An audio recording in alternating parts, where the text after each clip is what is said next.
Si sono dati appuntamento per pregare per lei subito dopo l'incidente e lo faranno anche in serata nella chiesa di Sant'Andrea.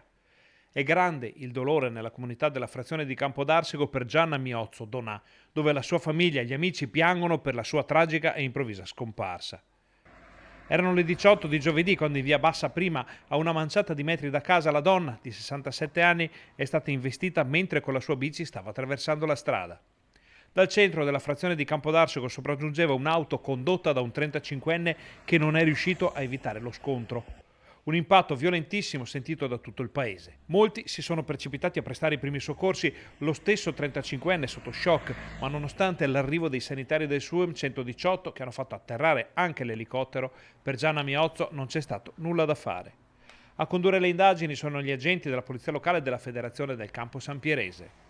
I mezzi coinvolti sono stati sequestrati, una notizia che a Sant'Andrea di Campodarsego si è diffusa con grandissima velocità. Gianna Miozzo Donà e la sua famiglia sono conosciutissimi e benvoluti, una donna forte, energica Gianna Miozzo, innamorata della sua famiglia e pronta a mettersi a disposizione degli altri gratuitamente. In parrocchia la 67enne era una catechista attenta e premurosa, volontaria della cucina della Sagra, impegnata in molte attività a servizio degli altri.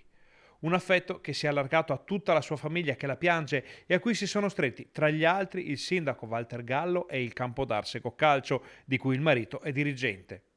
In segno di lutto e vicinanza, la Proloco di Sant'Andrea ha anche annullato i fuochi artificiali previsti durante la festa in corso in questi giorni.